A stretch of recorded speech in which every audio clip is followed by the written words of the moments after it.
ප්‍රේම දඩේම හතර කතාවේ දේව්ගේ වෙස්ගත් විශාක මන්්‍යාතට පිහෙන් අයින්නයි හදන්නේ මන්්‍යාත කියනවා නෑ වාට ඔය දේ කරන්න බෑ කියලා කියනවා නෑ මං තමුසේවාද මරනවා තමුන්ට අද බේරෙන්න හම්බ වෙන්නේ නෑ කියලා කියනවා මේ අවස්ථාවේ දැන් බ්‍රින්දා දකිනවා දේව් ඉන්නවා මන්්‍යාතව මරන්න හදන දැන් මේ අවස්ථාවේ වෙස්මාරු කරන මේ දේවල් කිසිම දෙයක් වැටහෙන්නේ නැති බ්‍රින්දා එකපාරට මෙතන දැන් මේ මෙයාගේ අම්මව දේව මරන්න හදනවා කියලා මේ වෙලාවේ දේව්ගේ වෙස්ගත් විශාක කියන්නේ මං අව මරනවා කියලා දැන් බ්‍රින්දා කොහොම හරි හදාන්නේ දැන් අම්මා බේර ගන්න ඕනේ කියලා හිතලා බ්‍රින්දා එතනට යන්න හදද්දි දකිනවා විශාක බ්‍රින්දාත් මෙතනට ඇවිල්ලා තියෙනවා මේ අවස්ථාවම මන්්‍යාතට ආිනවා මන්්‍යාත මේ වෙලාවේ වේදනාවෙන් කෑ ගහනවා මේ වෙලාවේ බ්‍රින්දා කියන අම්මා එපා දේව් කියලා කෑ ගහනවා බ්‍රින්දා මේ අවස්ථාවේ ආයෙමත් පාරක් මන්්‍යාතට ආිනවා කියනවා එපා කියලා අයියෙන් කෑ ගහනවා බ්‍රින්දාට හරි කේන්ති දේව් එක්ක දේව් මේ කරන අසාධාරණ වැඩේට ඉතින් දේව් නෙමෙයි මේ දේවල් කරන්නේ විශාක දේව්ගේ වෙස්සරක් ආයෙමත් සැරයක් මේ වෙලාවේ මන්්‍යාතට හයියෙන් පීයෙන් පාරක් ආිනවා මේ වෙලාවේ ඒක දැකන් ඉන්න බැරි කමට මේ වෙලාවේ බ්‍රින්දා හයියෙන් එපා කියලා කෑ ගහද්දි මන්්‍යාත ගොඩාක් අසරණයි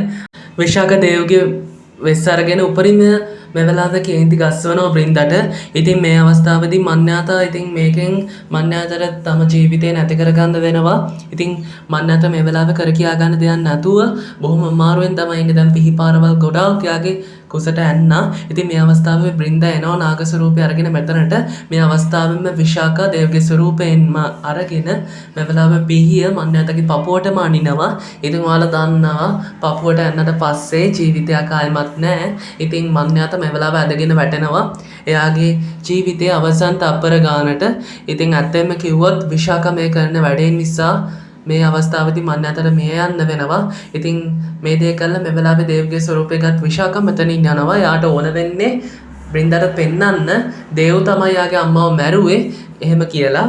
ඒ කොහොම නමුත් මන්්‍යාත නම් මේ දේවල් නිසා මෙතන ඇදගෙන වැටිලා ඉන්නවා. යාගේ අවසන් හුස්ම යන්න ඔන්න මෙන්න තියෙන්නේ. මේ අවස්ථාවේ මන්්‍යාතගේ ඇස් දෙකේ කඳුළු එන යාට යාගේ දුවව හම්බ වෙන්න හම්බුන්නේ නැහැ. මන්්‍යාත මේ වෙලාවේ පොඩ්ඩක් පන තියෙන අවස්ථාවෙත් කතා කරන්නේ බ්‍රින්දා දුවේ ඔයාට කොහෙද මටවත් එක කතා කරන්න තියෙනවා කියලා මේ අවස්ථාවේ නාගයෙක් වෙලා ආපු බ්‍රින්දා කඳුරටම එද්දි මන්්‍යාතව හම්බ වෙනවා. ඉතින් මේ වෙලාවේ යාගේ මනුස්ස ස්වරූපයට ඇවිල්ලා මන්්‍යාතත් එක්ක කතා කරන්න මන්්‍යාතගේ ජීවිතේ බේරගන්න තමයි බ්‍රින්දා උපරිම උත්සාහ දරන්න කියනවා අම්මාට මුකුත් වෙන්නේ නැහැ. නෑ මුකුත් වෙන්නේ නැහැ. දේව් මේ මොකද කරේ දේව් කියලා හයියෙන් කෑ ගහනවා. කියනවා නෑ අම්මේ නෑ ඔයාට මුකුත් වෙන්නේ නැහැ. ඔයාට මුකුත් වෙන්න මං ඉඩ තියන්නේ නෑ අම්මේ.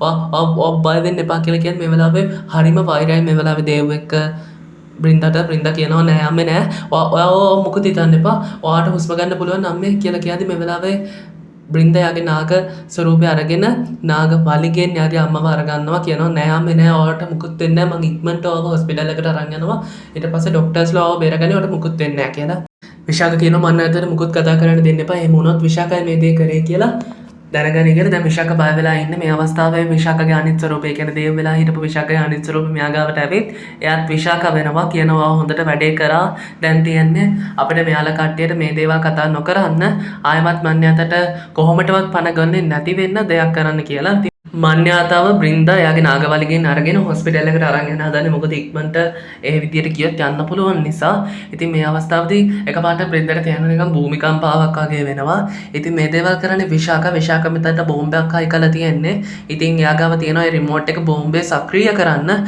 මේ අවස්ථාවේ විශාක එක ඔබනවත් එක්ක මෙතන පුපුරනවා ඉතින් ඒ පුපුරන පාරට කන්ද පිපිරිලා මේ බ්‍රින්දායි මන්්‍යාතයි දෙන්නම එකපාරටම බිමට ඇදගෙන වැටෙනවා මොකද පිපිරීම නිසා මේ අවස්ථාවේදී මේ දෙන්න බිමට ඇදගෙන වැටෙනවා ලොකු කන්දක් උඩ හිටියේ ඉතින් මෙයාලා බිමට ඇදගෙන වැටෙනවා ලොකු හෙලයක් ඉතින් බ්‍රින්දාටත් මේ වෙලාවේ අර යා නායක වුණාට ඒ දේවල් පාලනය කරගන්න බෑ ඒ වුණාට මෙයා කොහමරි නායක වෙලා එයාගේ අම්මව කොහමරි අල්ලගන්න හැදුවත් අම්මා ඉක්මනට බිමට වැටෙනවා ඉතින් මේ අවස්ථාවේදී බ්‍රින්දාට අම්මව අල්ලගන්න බැරි වෙන එයාගේ නාග වලිගෙන් එකපාරටම මන්්‍යාත ඩඩෝන් ගාලා බිමට ඇදගෙන වැටෙනවා ඉතින් මේ අවස්ථාවේදී ඔයාලා දන්නවා කොහොමත් කන්දක් උඩකින් කවමරි මිනිස්සෙක් වැටෙනවා අනිවාර්යෙන් මැරෙනවා කියලා.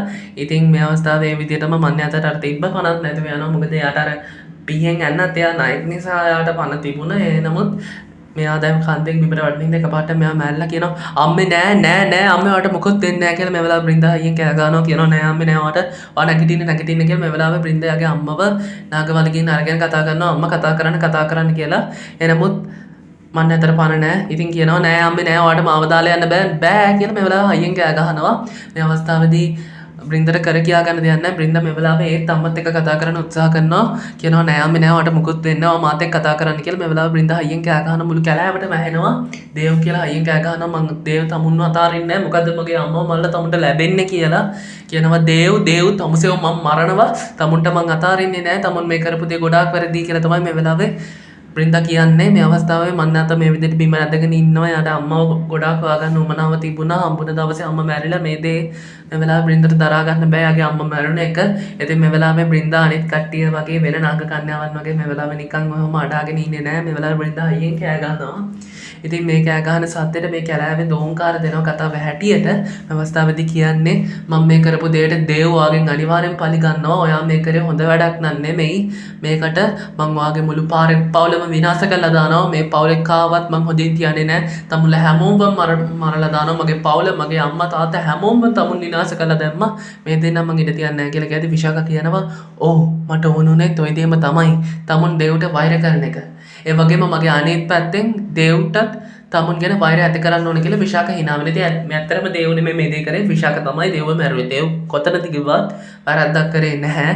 ඉතින් මේ අවස්ථාවේ බ්‍රින්දා හිතන්නේ මේ දේවල් දේව් කරා කියලා. මොකද වෙස්මාර්ක් කරන ශක්තිය නාගනාගේට තියෙනවා කියලා මෙයා දැනන් හිටියත් මේ අවස්ථාවේ දේව් මෙයාව මැරුවා කියලා දැනගෙන හිටියේ නැහැ. ඉතින් ඇත්තටම දේව් ගියේ යාගේ ඉන්වෙස්ටර් කෙනෙක් හම්බ වෙන්න මේ වෙලාවේ ගෙදරට ආව අවස්ථාවේදී ආච්චි කියනවා පුතේ ඔයා කොහෙද ගියේ?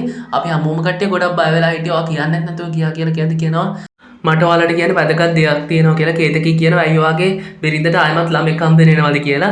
මේ අවස්ථාවේ හැමෝම කට්ටිය hina වෙනවා කේතකී කියපු දෙයට.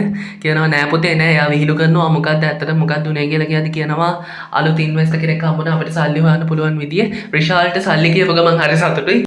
කියනවා ඉතින් මෙයා කොහොමත් හොඳයිනේ කියලා කියද්දි කියනවා පුතේ මට ඔයාගෙන ගොඩාක් සතුටුයි කියලා ආච්චි මේ වෙලාවේ ගොඩාක් වර්ණනා කරනවා දේව්ව. මේ අවස්ථාවේදී හැමෝම කට්ටිය දේව්ට සුබ පතනවා. දේව් කන්ග්‍රැචුලේෂන්ස් රොසික හැමෝම කට්ටිය. ඉතින් ඇත්තටම මේ දේව් කරපු දෙයක් නෙමෙයි මෙයාලා ගොඩාක් කට්ටිය නම් සතුටු වෙන්නේ. අලුත් සල්ලි හම්බෙන දෙයට. ඉතින් මේ වෙලාවේ රිෂාලි කියන්නේ ඔයාලා ඉතින් දන්නවනේ මේ පුතා කාගේද කියලා කියද්දි ආච්චි කියනවා වෙන කාගේද ඉතින් මගේ කියලා. මේ අවස්ථාවේ රිෂාලි බලාපොරොත්තු වෙන්නේ රිෂාලිගේ දරුවා කියලා කියයි කියලා. ඉතින් මේ ආච්චි කියපු දෙයට ඉතින් වැඩි ගණන් ගන්න නැහැ මේ දේ. ඉතින් ඒක කොහොම නමුත් කියනවා මට නම් ගොඩාක් සතුටුයි මේ දේ ගැන දේව්ට මේ විදිහේ ජයග්‍රහණයක් ලැබුණ එකට. මේ වෙලාවේ තාත්තත් කියනවා දේව්ගේ පුතේ මට ඔයා ගැන ගොඩක් ආඩම්බරයි. මේ වගේ ලොකු ඉන්වෙස්ට්මන්ට් එකක් වට කරන්න පුළුවන් වුණ එක ගැන මට ගොඩාක් ආඩම්බරයි කියලා කියනවා. තවත් ප්‍රශ්නයක් තියෙනවා බ්‍රින්දාගේ කියලා කියනවා. නෑ බ්‍රින්දාගේ ප්‍රශ්නෙත් හරියයි කියලා තාත්තා දේව්ට කියනවා. ඉතින් රතු දේවාලයේ තියෙන මේ පැත්තේදී බ්‍රින්දා මේ වෙලාවේ යාගේ අම්මගේ චිතකේ දල්වන්න හිල්වුණු වතුර පිරුණු කලයක් අරගෙන අම්මගේ චිතකේ වටේ මේ වෙලාවේ යන ගමන් පොරොන්දු දෙනවා.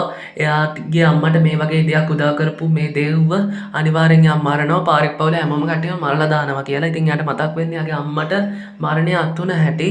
ඉතින් මේ චේතනාවෙන් ඉන්න බ්‍රින්දා දේව්ව මරා දමයිද? බලාපොරොත්තු වෙමු.